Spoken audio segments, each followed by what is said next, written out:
കോൺഗ്രസ് നേതാക്കന്മാരൊക്കെ ഇങ്ങനെ അമ്മായിയും കുടിച്ചു പാൽക്കഞ്ഞി എന്ന രീതിയിൽ ചില പ്രതിഷേധ പ്രസംഗങ്ങളൊക്കെ നടത്തിയിരുന്നു, രാഹുൽ ഗാന്ധി നടത്തിയിരുന്നു. പക്ഷേ പിന്നീട് അവരത് ടേക്കപ്പ് ചെയ്യാനും അതിന് മുന്നോട്ട് കൊണ്ടുപോകാനോ കൂട്ടാക്കിയില്ല. അതാണ് സത്യം. പിന്നീട് ഇവരുടെ സമരം ക്ലച്ച് പിടിക്കുന്നു, ജനങ്ങളുടെ ശ്രദ്ധ അതിലേക്ക് വരുന്നു, മാധ്യമ ശ്രദ്ധ വരുന്നു എന്ന് കണ്ടപ്പോൾ ഇതിൻ്റെ മുമ്പിൽ കയറുന്ന നേതാക്കന്മാരാകാൻ വേണ്ടിയിട്ട് രാഹുൽ ഗാന്ധി, മല്ലികാർജ്ജുൻ ഖാർഗെ അടക്കമുള്ള ആളുകൾ അവിടെ എത്തുകയും സമര നേതൃത്വം ഞങ്ങൾക്കാണ് എന്ന് ജനങ്ങൾക്ക് തോന്നിപ്പിക്കുന്ന രീതിയിലുള്ള ചില പ്രവർത്തനങ്ങൾ നടത്തുകയും ചെയ്തു. സത്യത്തിൽ ഈ കോക്രോച്ച് ജനതാ പാർട്ടിയുടെ സമരത്തെ ദുർബലപ്പെടുത്താനല്ലാതെ അതിനെ ശക്തിപ്പെടുത്താനായിട്ട് കോൺഗ്രസ്സിന് സാധിച്ചിട്ടില്ല. കാരണം കോൺഗ്രസ്സുകാർക്ക് ഇത് പറയാനുള്ള ധാർമ്മികത എന്താണ് എന്നുള്ള ചോദ്യം വരുള്ളൂ. അല്ലെങ്കിൽ ഇത്ര നാൾ ഇവരെവിടെയായിരുന്നു എന്നൊരു ചോദ്യം വരും. അപ്പോൾ അങ്ങനെയുള്ള പ്രശ്നങ്ങളൊക്കെ ഉണ്ട്. അതിനിടയ്ക്കാണ് ഇവർ വന്ന് ഇടപെടുന്നത്.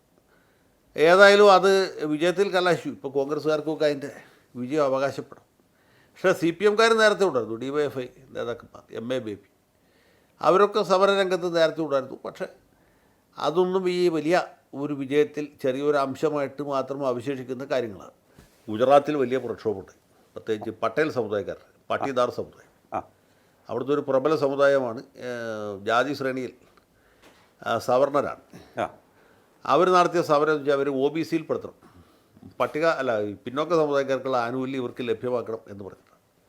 സത്യം പറഞ്ഞാൽ ഈ പട്ടികദാർ സമുദായക്കാർ നരേന്ദ്രമോദിയോട് വളരെ കാലമായിട്ട് ഉള്ളുകൊണ്ട് അനിഷ്ടം വെച്ച് പുലർത്തുന്ന ആൾക്കാരാണ്.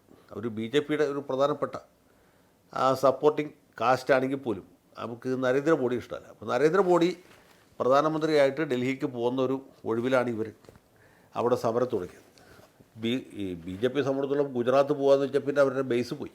കറക്റ്റ്. അത് പ്രധാനപ്പെട്ട കാര്യമുള്ളൂ. അതെ, പ്രത്യേകിച്ച് നരേന്ദ്രമോദി സംബന്ധിച്ചിടത്തോളം. അമിത്ഷാ എന്ന് പാർട്ടി പ്രസിഡൻ്റാണ്.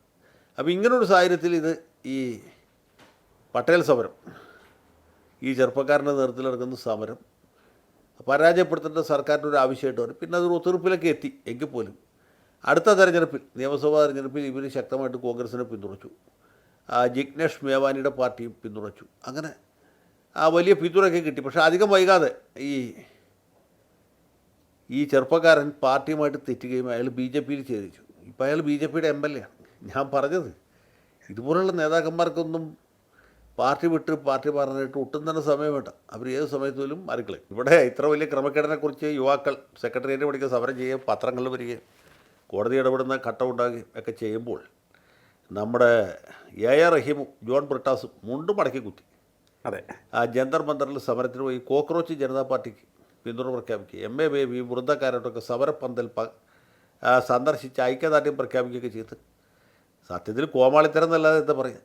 ഈ PSC എന്ന് പറഞ്ഞാൽ കേരളത്തിൽ വിശ്വാസ്യതയുള്ള അപൂർവത്തിൽ അത്യപൂർവം പൊതു സ്ഥാപനങ്ങളിൽ ഒന്നാണ്. കേരള ഹൈക്കോടതി എന്നൊക്കെ പറഞ്ഞ പോലെ, അല്ലെങ്കിൽ കേരള PSC. ആ PSCയെ ഇങ്ങനെ ഒരു പ്രഹസനമാക്കി അതിനെ തകർത്ത് ഉദ്യോഗാർത്ഥികളുടെ ആശ തല്ലിക്കെടുത്തുന്ന ഒരു നീക്കത്തിലേക്ക് പോയി. അതിന് PSC ചെയർമാനടക്കം, അതാണ് പ്രധാനം. PSC-യിലായാലും ജോലിക്കാരല്ല, PSC ചെയർമാനും ചില ഉത്തരവാദിത്തമുള്ള മെമ്പർമാരും അടക്കം ഗൂഢാലോചന നടത്തി ക്രമക്കേട് നടത്തി എന്നുള്ളത് ഏതാണ്ട് വ്യക്തമായി. എന്നിട്ടും ഈ ചെയർമാൻ രാജിവെച്ചിട്ടില്ല. അതേ ഒരു സഖാവാണ്. PSC ചെയർമാൻ ഇപ്പോൾ തുടരുന്നു, മെമ്പർമാരായിട്ട് തുടരുന്നു. അതെ, അവരെ സർക്കാരിനെ അവരിന്ന് ചവിട്ടി പുറത്താക്കാനായിട്ട് ചില വ്യവസ്ഥകളുണ്ട്. അത് പുറത്താക്കാൻ നിവൃത്തിയില്ല. കാരണം ഭരണഘടനാപരമായ ചില സംരക്ഷണങ്ങൾ അവർക്കുണ്ട്.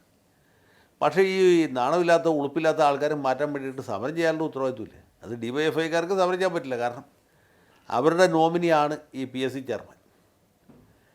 പക്ഷേ മറ്റ് സംഘടനകളെങ്കിലും ഇതേക്കുറിച്ച് എന്തെങ്കിലും പറയട്ടെ. ഇങ്ങനെ ഇത്രയും ഈ പ്രതികരണശേഷി ഇല്ലാതായി പോയൊരു ജനതയാണ് കേരളത്തിൽ. അവിടെ നിന്നുള്ള നേതാക്കന്മാരാണ് ഡൽഹിയിൽ പോയിട്ട് പ്രധാനമന്ത്രിയുടെ വീട്ടുപടിക്കൽ സത്യാഗ്രഹം നടത്തും, ഫോട്ടോ എടുത്ത് പത്രത്തിലിടും.